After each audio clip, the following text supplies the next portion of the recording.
Welcome to the Private School Leader Podcast, where private school leaders learn how to thrive and not just survive as they serve and lead their schools.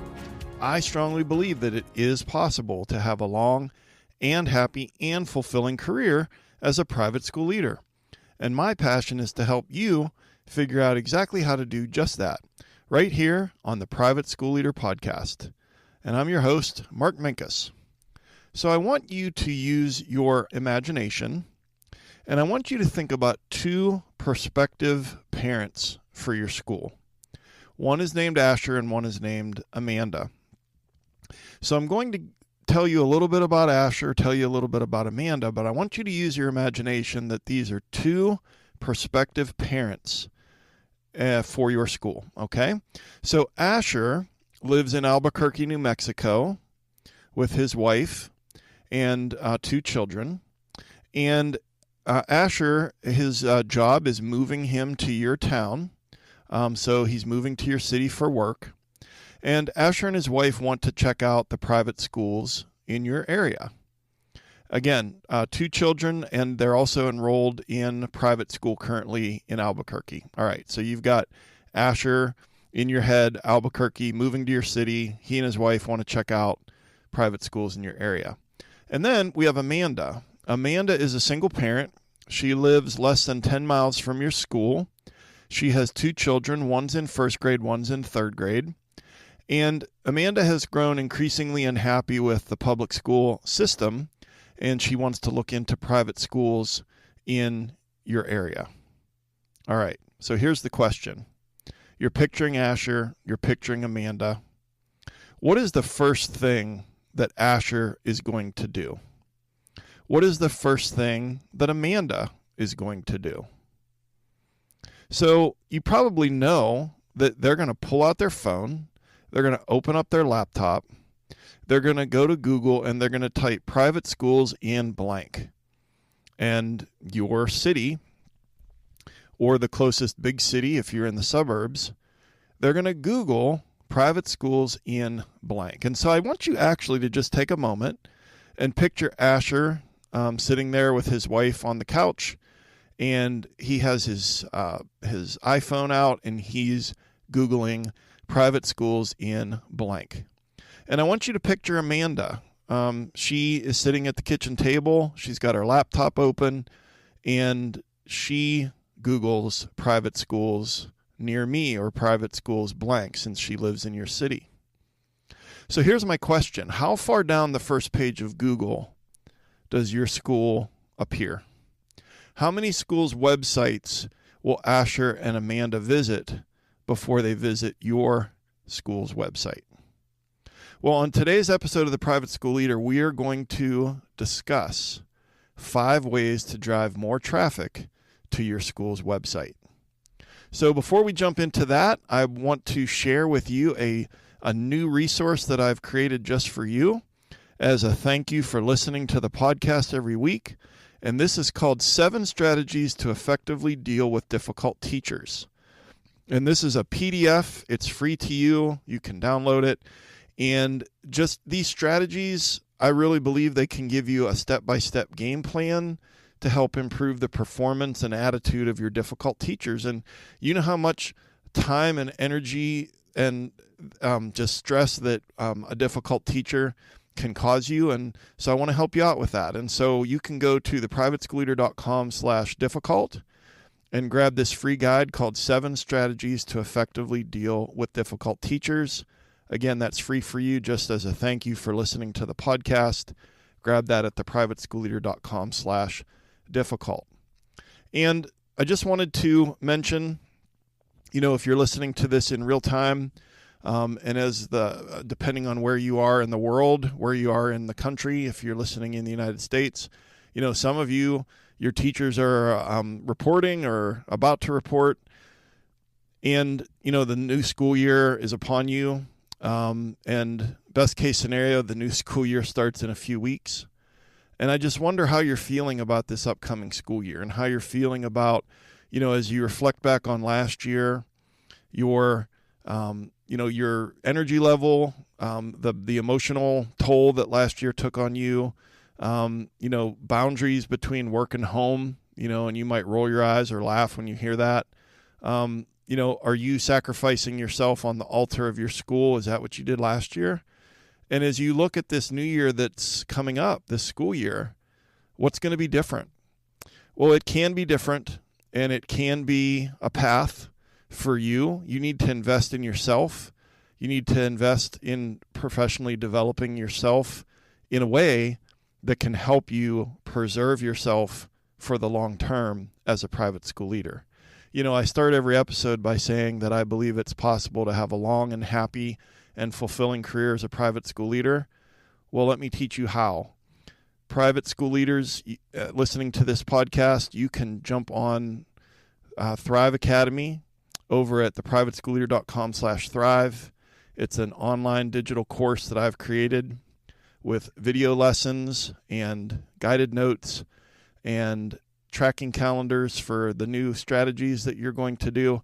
It is a step-by-step, small strategy by small strategy, sustainable things that will take you from where you were or where you are to where you want to be. So check out all of this information. It's about transformation, and the way that I've packaged it in this online course is so that if you go step by step, lesson by lesson, you can transform from survival mode or just kind of getting by, just kind of, making it to the end of the school year, to feeling happy and fulfilled and energized at school. So check out Thrive Academy over at theprivateschoolleader.com/thrive. Okay, so I told you that we're going to be talking about we're going to talk about 5 ways that we can drive more traffic to your school's website. But I wanted to let you know that, I'm old enough to remember that, and I know some communities still have the yellow pages. My community does not. But, it used to be that everything was listed alphabetically. And so that's why you have, things like AA plumbing and heating, or AAA used cars, or, a roofing company that starts with AA or something like that. And it's like, well, the only reason that exists, the only reason they're named that is because that would put them at the beginning of the list of roofers or plumbers or car sales or car repairs. And so the yellow pages, have been replaced by Google, and it doesn't work alphabetically anymore. It works by SEO.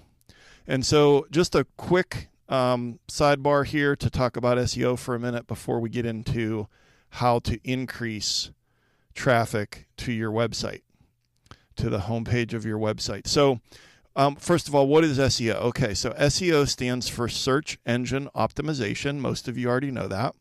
And what it is it's the process of optimizing your website to rank higher in search engine results and to make it more visible to people that are searching for relevant keywords. And we'll talk about relevant keywords in a few minutes. And so SEO is really, really important because people all over the country, people all over whatever country you're listening in, people all over the country that your school is located in, people all over that state, people all over that city, how are they going to find you? How are they going to learn more about your school? How are they going to have a sense of whether or not, this seems interesting. Maybe I want to check this out. Maybe I want to learn more. Well, what you want to do is you don't want them to have too many different opportunities to check out other schools before they get to yours. And let's face it, what do you do when you Google something? Let's take optimizing your website out of the equation for a second. I know what I do. If I'm looking for something that's a product that I'm thinking about buying on Amazon Prime, I'm looking at the thing that comes up first, because the way it works on Amazon Prime is that it's by ratings, about the reviews and how many stars out of 5, 4.9 out of 5. And that drives it to the top of the page. If I'm Googling, some kind of information, I'm going to look at the thing that's at the top. I'm not going to scroll to the bottom of the second page for no reason just to look at that piece of information. And so we want our schools to be as close to the top when families do a search, as close to the top as possible. So a couple of other things here about why does SEO matter so much for private schools? So obviously, in the digital age, parents almost without exception are going to start their search for a private school online. It might be that they know, I mentioned Amanda before, this hypothetical single mom with 2 kids. So maybe she knows someone from work or maybe from church or, and she knows about your school that way. Or maybe her path to get over to visit her sister goes past your school and she's seen your sign. But for most people, it starts online. And so a higher ranking in the search results is just logically, common sense, it's going to increase the chance that prospective parents will find you and visit your website. And so, it's about visibility because a higher search engine rankings mean more visibility and more traffic to your website, but it's also about credibility. Websites that appear at the top of search results are perceived more credible and more trustworthy than ones that appear lower. And in your mind, you're probably thinking, yeah, that makes sense. Well, the research supports that. And so even if your school is the best school, but it's showing up 4th on that search, there's going to be a subconscious perception attached to that about credibility and trustworthiness because of its ranking. And then also it's really, really cost-effective marketing. So, SEO is just such a cost-effective way to attract prospective parents compared to paid advertising. Paid advertising is very expensive. It's in many ways, it's very difficult to target the specific audience that you're looking for. But, SEO, you can make that work for you just by following the strategies that I'm going to give you on today's episode. And if you follow them and follow them consistently over time, your SEO will increase. So let's talk about the 5 ways to drive more traffic to your school's website. Okay, number 1, create quality content that is synonymous with your city. Number 2, use keywords effectively. Number 3, engage with local media and build backlinks. Number 4, capitalize on your free Google business profile. And number 5, improve the user experience. So I want to say 2 quick things before we talk about number 1 on this list. First of all, if you're listening and you're a head of school or maybe you're the head of upper school, this might be something that you want to take the link from this episode and just email it to your director of advancement, your PR director of public relations and marketing, whoever is responsible for your school's website and for getting it out there. And if you're not a head of school, it might be something that you want to send to your head of school, because here's the bottom line. We all can benefit from this. This is like SEO is like a high tide that raises all the boats.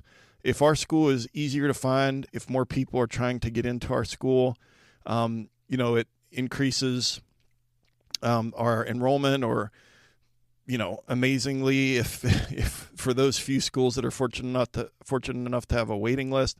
So, that's the first thing is that I just wanted to mention that if this seems like it makes a lot of sense, but maybe it would make more sense for the actions to be taken by someone else on your staff, please email them the link. And then the second thing is just to emphasize to you, if you're ahead, if you have any say on the website, the homepage of the website is so important.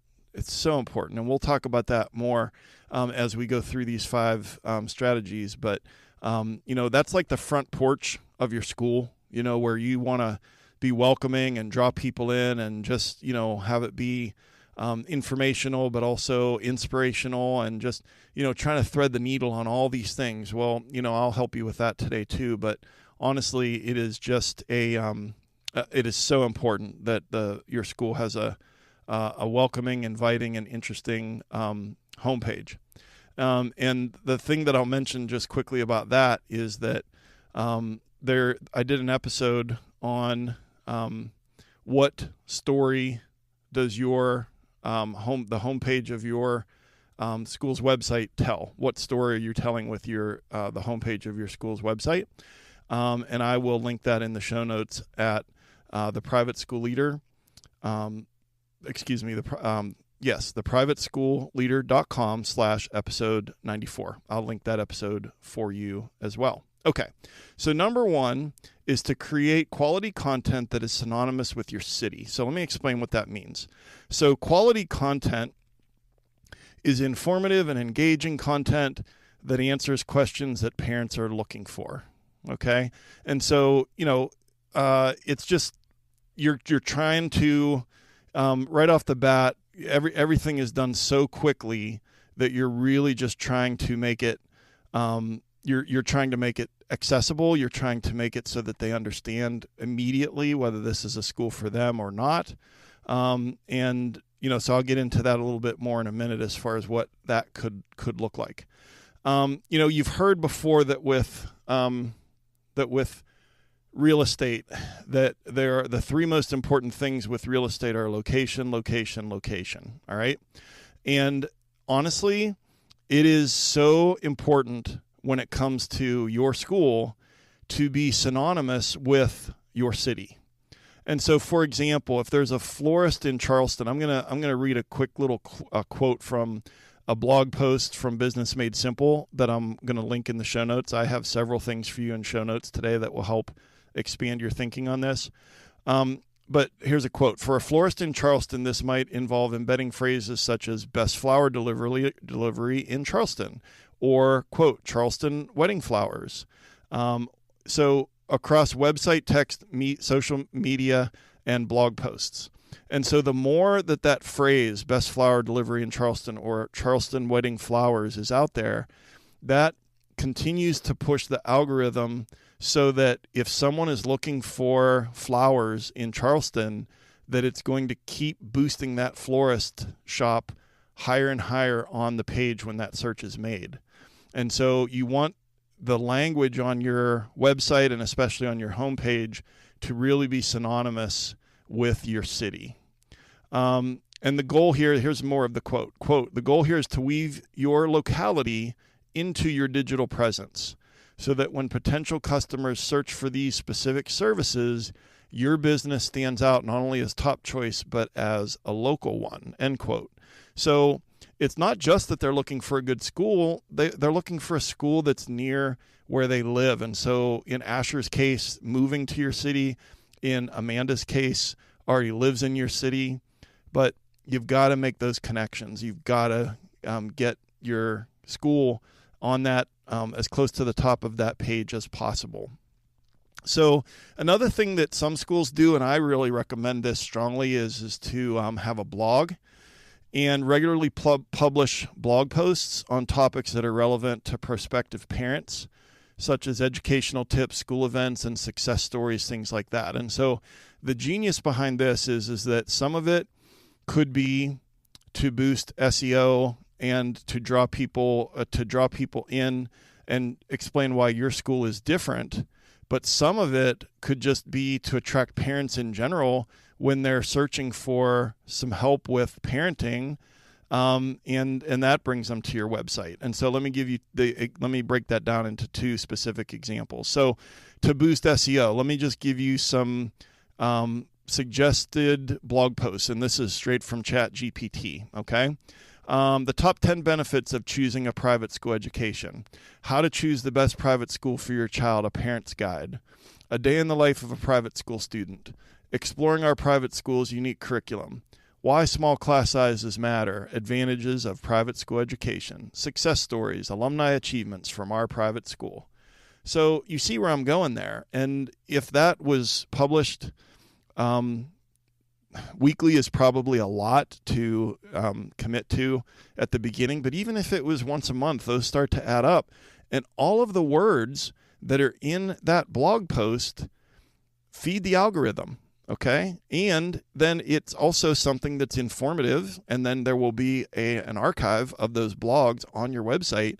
And so for people who like to do a deep dive and go down the rabbit hole, there's all kinds of information there. Okay, so a monthly blog, or maybe even more frequently, and it doesn't have to be the head of school that's doing it. You're already super busy, but it could be the director of PR and marketing. It could be that a teacher, takes turns, and, you pick a few veteran teachers or really good writers or whatever, someone who's, more, let's say that one of them might be about, how to be what does it look like to be a student athlete at a private school, and maybe the athletic director or one of the coaches writes that. So that's just how to spread it out. You don't have to do everything, okay? But then I mentioned about blog posts that help parents with parenting. So again, ChatGPT just spit these out when you put the prompt in. So let's just say that this was the title of a blog post: "The Importance of Early Childhood Education, quote, starting strong. How to foster a love of reading in your child. Helping your child develop effective study habits. Tweens and smartphones and social media. The role of technology in modern education. Balancing academics and extracurriculars. Tips for parents and students." Those are the kinds of things that, again, if those are living on your website in a blog and they're archived, then they don't have to be long. 5-6 paragraphs. Get some help from some existing blogs that are out there, from your parent organization, whether it's NAIS or ACSI or the Catholic Schools Leadership Organization, or ChatGPT can help a little bit to give you some ideas to start and to write some content.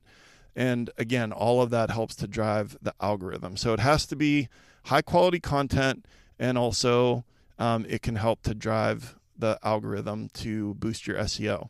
And then also the last thing on this point would be videos. Video content is very compelling. That's what people prefer, and it could be virtual tours or student testimonials, interviews with staff members. All of this engages visitors and just keeps them on your site longer, and that's what you want. The longer they're on your site, the more they're going to check out. All right, number 2 strategy is to use keywords effectively. So we're going to use relevant keywords that parents might use when searching for private schools. And so on your website, especially on your homepage, and this is reflected in that episode that I have linked in the show notes when it talks about how to really improve the homepage of your school's website and how to maximize it for being able to be discovered, but also to make it user-friendly for parents. You really want to use keywords, but you want to be very clear about who you are and what you do. So are you K-12, Christian school, Jewish day school, Catholic school, all girls, all boys, preschool? What are you? That has to be on there more than once. And again, the name of your town, the name of your city has to be on there as many times as possible to make it synonymous, and so that the algorithm helps connect your school to people who are searching for private schools in your area. And again, just to finish out this point, I went to ChatGPT and just put in top 20 keywords for homepage of private school. That was the prompt. And so let me just hit you with these. Private school, independent school, private education, top private school, private elementary school, private middle school, private high school, best private school in blank, private school near me, private school tuition, private school scholarships, accredited private school, small class sizes, private school athletics, private school open house, private school extracurriculars, so on and so forth. And so what I would suggest is that you could use ChatGPT. You could type in just a bunch of stuff about your school and then ask for 20 keywords that would help drive SEO. And that artificial intelligence is going to, in seconds, spit back to you things that are going to be very, very obvious, but also maybe they're so obvious, but they're not on your homepage, and they could be there and they could drive SEO. And the episode number is episode 74 that I keep referring to. It's called "Does the Homepage of Your School's Website Answer These 5 Questions?"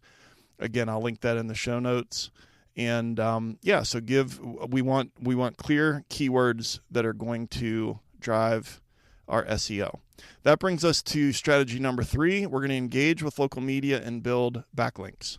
So backlinks are links from one website to another. So if another website links to your site, that's a backlink. So these are important because they help search engines like Google to see your website as more credible and more relevant.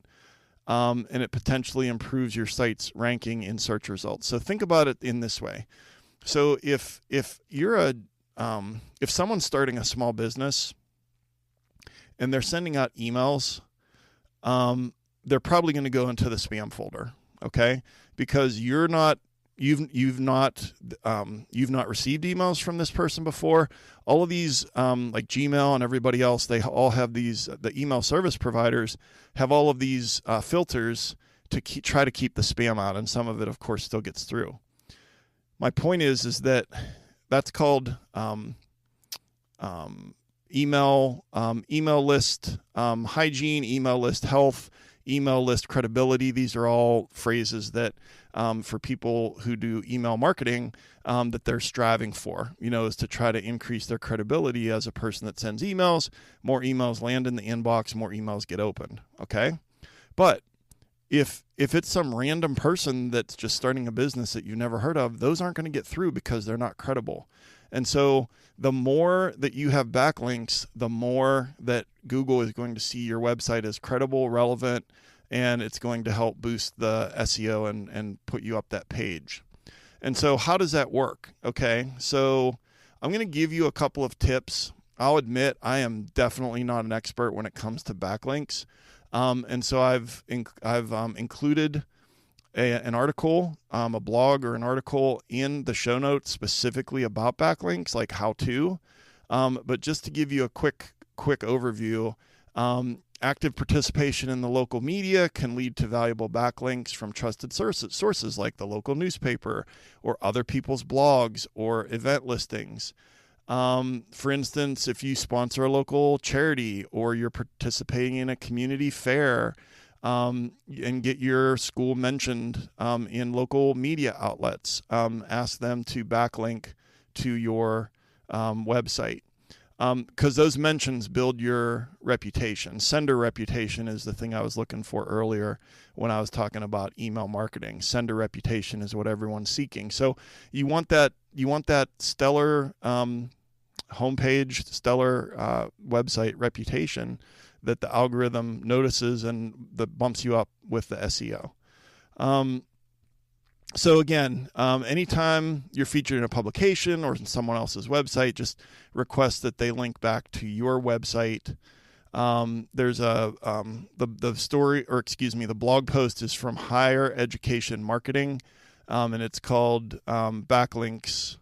How to use backlinks to improve your school's SEO. So again, if you or the person that you're going to share this episode link with wants to know more about that, it's going to explain that there for them. Because like I said, I'm not the expert, but I'm just trying to pass along some things that are really important when it comes to building authority for your website page and for getting your voice and getting your school's name out there. Okay, that brings us to number 4 strategy. Number 4 is capitalize on your free Google Business Profile. So your Google Business Profile is a free and invaluable tool that is available for every local business. And then keeping this profile updated with like the latest photos and promotions and company news and or news about your school, and transform it to a vibrant component of your marketing strategy is something that you can do. And so, for instance, let's just say that it's a cafe or a coffee shop, like a mom and pop proprietor coffee shop. They're posting updates about their new menu items or special events or even daily specials, or if they have live music on Friday nights or whatever the case might be, they're using their Google Business Profile for this. And so if you're regularly posting on your Google Business Profile, that can help improve your search rankings while also engaging your customers. So that's, and whether we call them customers or clients, I prefer to call our families clients.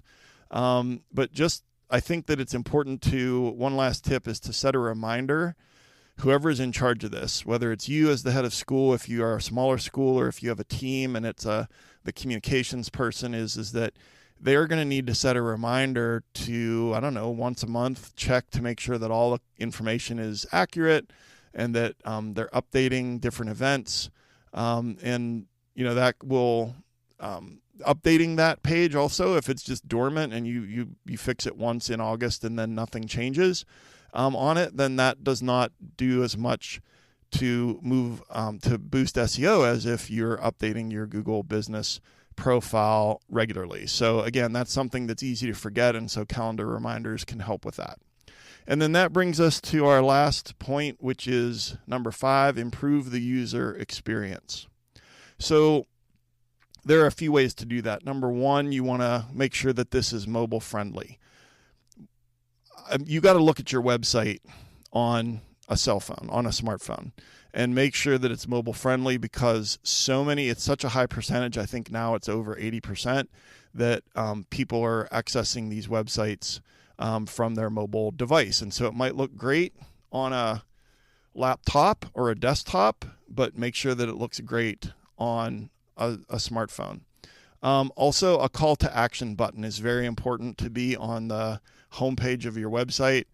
It could be learn more, it could be schedule a visit, it could be book a tour, but there needs to be something that the person can do to click on that then takes them to a form where, it fills that out, and then that dings the inbox of the person who's responsible for tours, whether you have a director of enrollment or whether it's you as the head of school.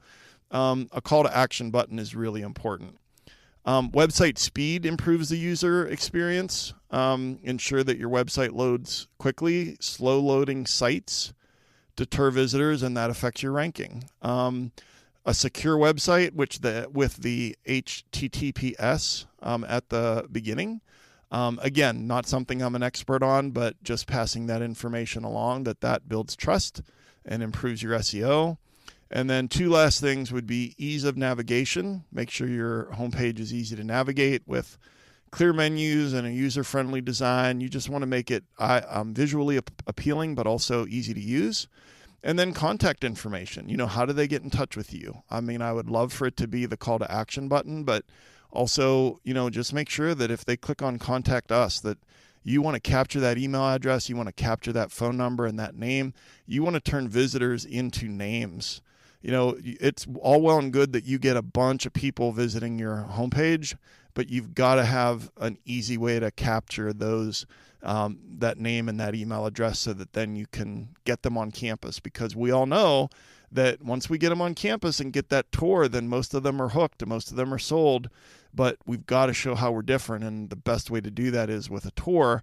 We're not going to tour anybody if we don't have their name or their email address. And so whether it's a form that pops up when they hit contact or a call to action button, we got to capture that information. Okay, the big takeaways from today's episode: 5 ways to drive more traffic to your school's website and improve SEO.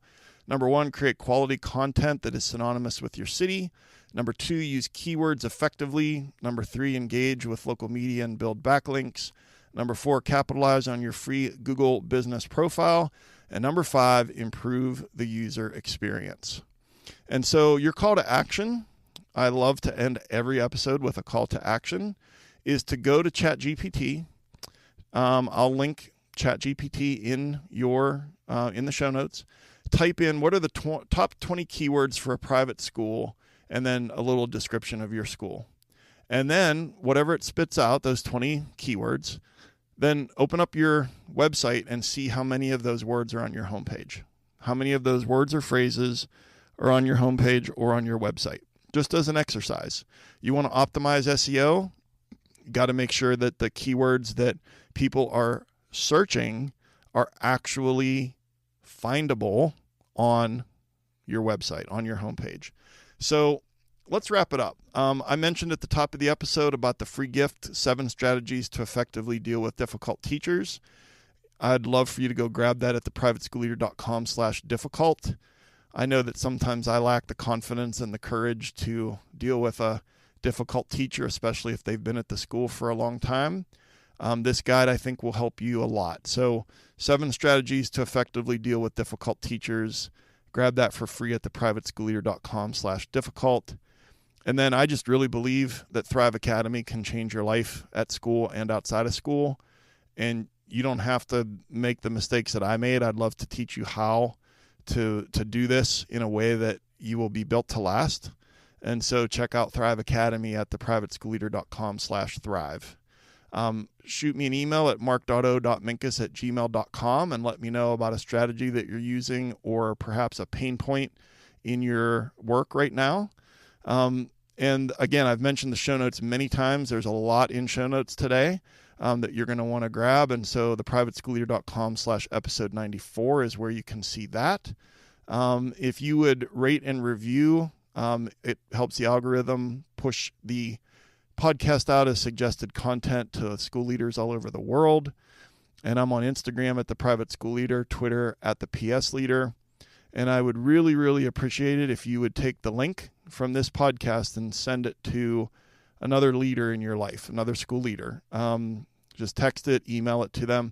And then also to pause for a moment and just think about who's an aspiring leader at my school? Who seems to be a person with leadership potential that could be on that track to be a leader. Send them the text, send them the email of a link to this podcast, and it can help them. It's been a privilege. It's an honor every week to be able to talk to you and to share all of this information. And I hope that it's really, really helpful for you. I've been your host, Mark Minkus. I appreciate you so much, all of your hard work. And I really appreciate you taking some time to join me here today. And I'll see you next time right here on the Private School Leader Podcast. And until then, always remember to serve first, lead second, and make a difference.